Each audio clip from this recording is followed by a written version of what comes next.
Ce journal vous est offert par le FPI, Fonds des promotions de l'industrie, votre partenaire privilégié pour la réussite de vos projets.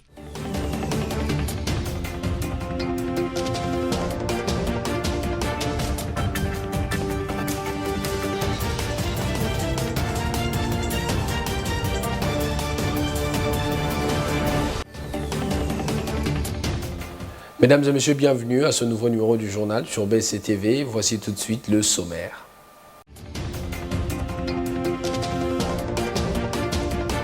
Au cours de la session de septembre 2022, au total 24 projets et propositions de loi ont été adoptés par l'Assemblée nationale et envoyés au Sénat, au nombre desquels 6 projets portant autorisation et prorogation de l'état de siège sur une partie du territoire national.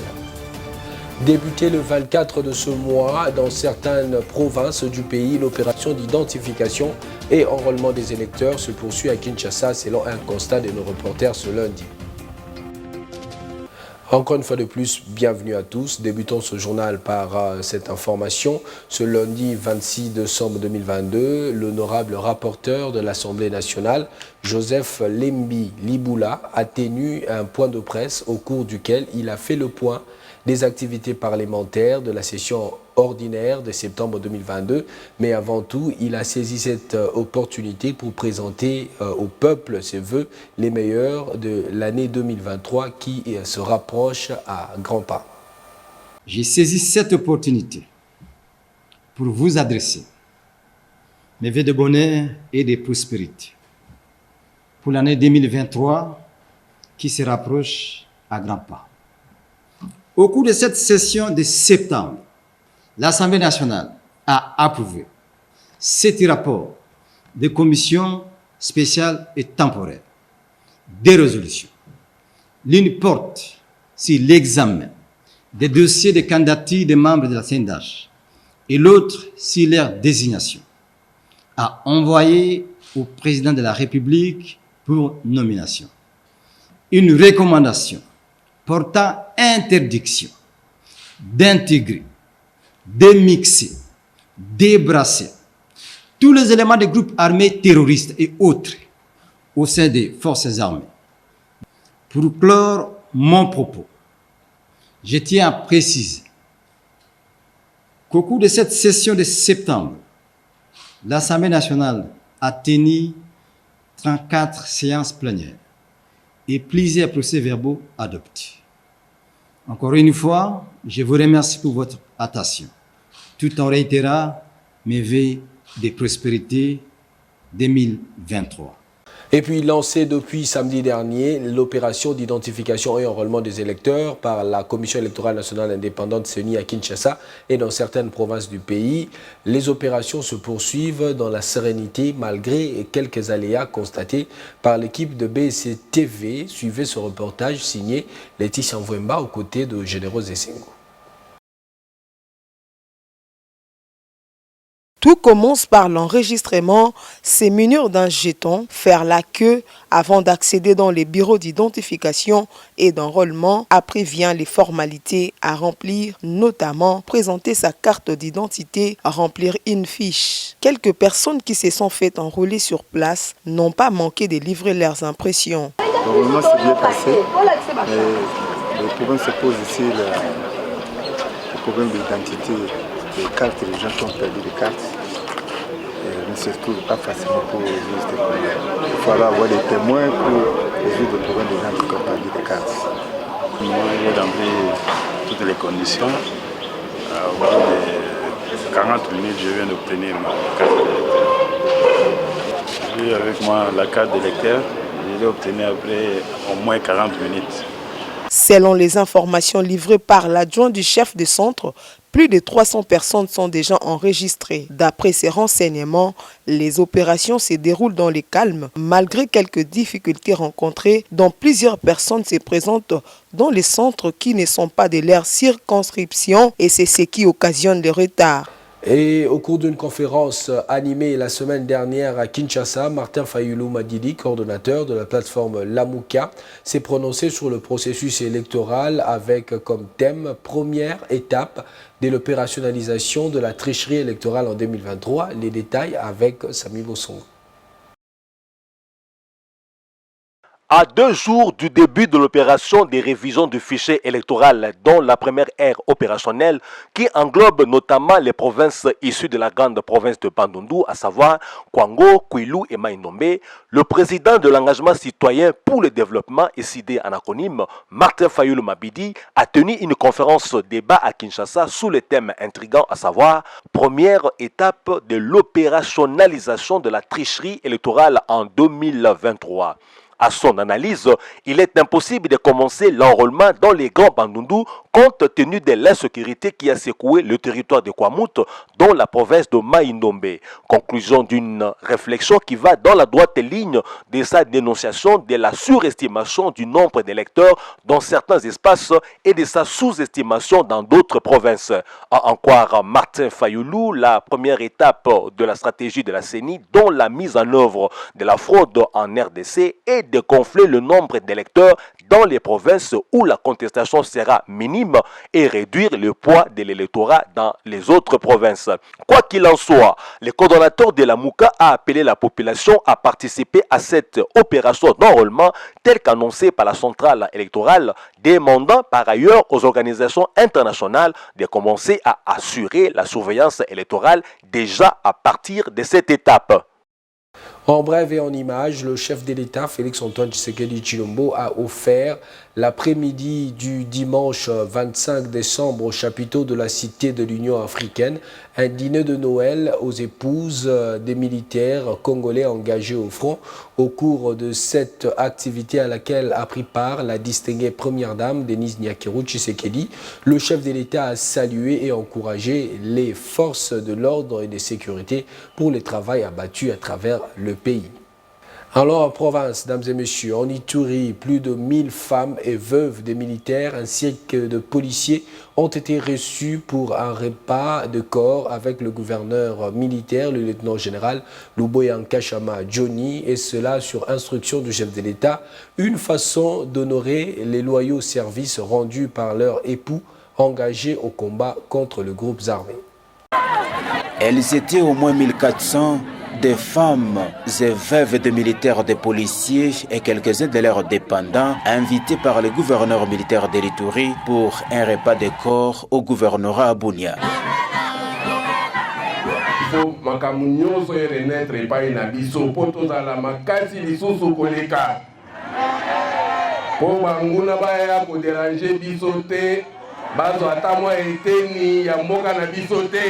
Donc, eza ba maman o ba pesa kabiso makasi.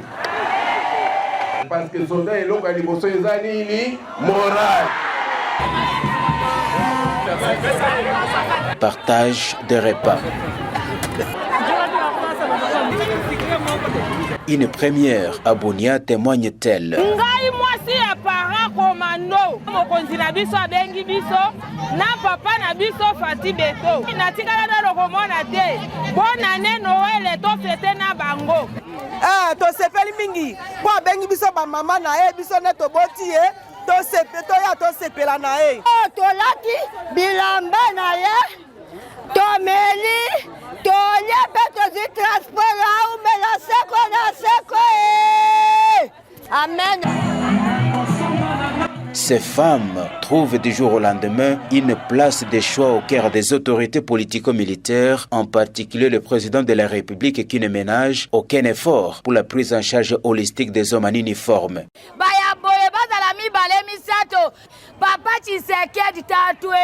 Le lieutenant-général Luboya Nkashama Johnny a par la même occasion encouragé ses épouses à demeurer soudées derrière leurs époux engagés dans les combats contre le groupe armé pour défendre la nation et à la population iturienne de soutenir le FARDC dans leur noble mission. Je dis à ces femmes merci, merci encore pour leur sacrifice et merci pour tout ce qu'elles peuvent faire pour leurs époux. Les Ituriens sont bénis parce qu'ils sont sur cette terre ici. Il ne reste plus qu'à vivre en paix. Il ne reste plus que la paix. Tout ce que nous avons comme ténèbres dans nos cœurs. S'il vous plaît, faisons partir, illuminons nos cœurs. C'est un jour de pardon et un jour d'amour. Signalons que ce repas de corps a été organisé dans toutes les garnisons militaires sur instruction du commandant suprême de FARDC et PNC, Félix Tshisekedi. Question d'honorer ces femmes et raviver l'esprit de corps entre les hommes en uniforme et leurs dépendants, source de victoire.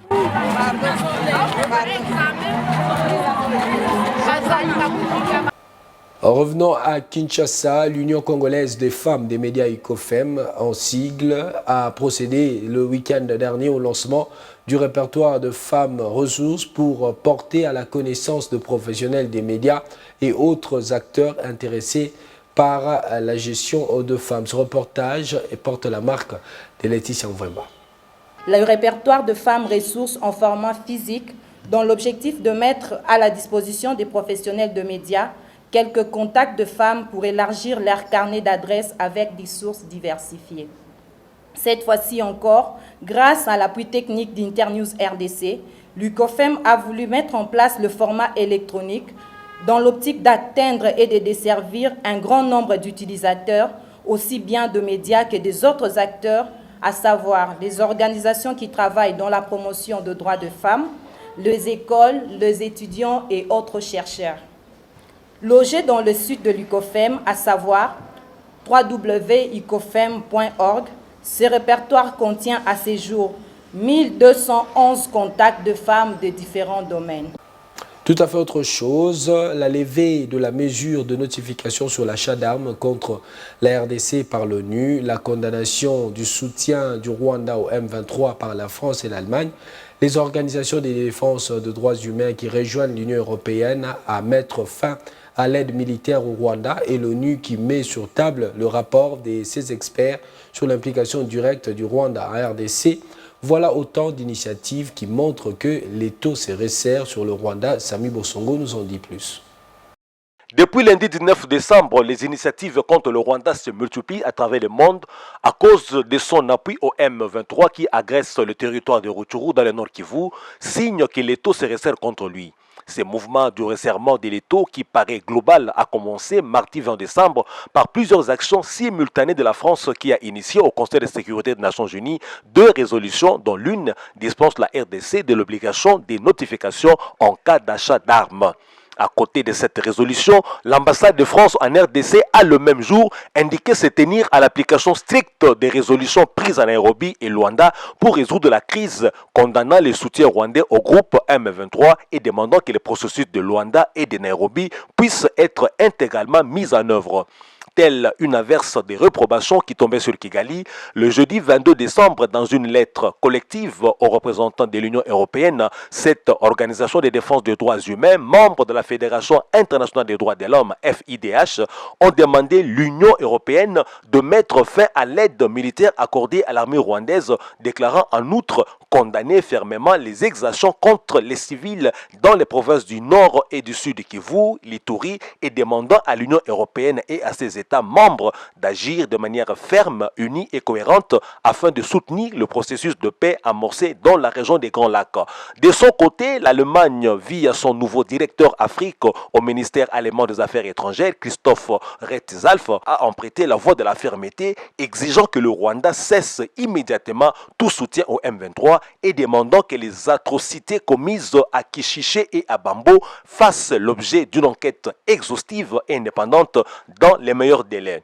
Du côté des Nations Unies, le même jeudi, on a affirmé avoir des preuves d'une implication directe de forces de défense rwandaises en RDC, d'après le rapport de leurs experts. Tout cela s'ajoute à l'initiative des États-Unis, dont le secrétaire d'État Anthony Blinken, au cours de la conférence de presse tenue lors de la clôture du sommet avec les leaders africains, avait demandé au régime de Kigali d'user de son influence et d'accompagner les rebelles du M23 à se retirer des zones occupées. Seulement comme l'a signifié le président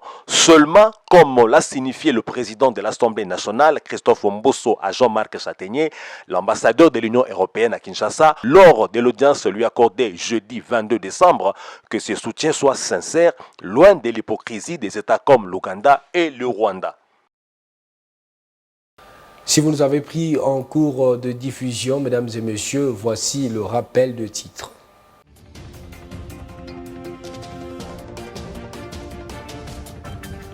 Au cours de la session de septembre 2022, au total 24 projets et propositions de loi ont été adoptés par l'Assemblée nationale et envoyés au Sénat, au nombre desquels 6 projets portant autorisation et prorogation de l'état de siège sur une partie du territoire national. Débuté le 24 de ce mois, dans certaines provinces du pays, l'opération d'identification et enrôlement des électeurs se poursuit à Kinshasa selon un constat de nos reporters ce lundi. C'est ainsi que s'achève ce journal. Merci de l'avoir religieusement suivi. Restez fidèles au programme de BCTV. On se retrouve la fois prochaine. Surtout, prenez bien soin de vous.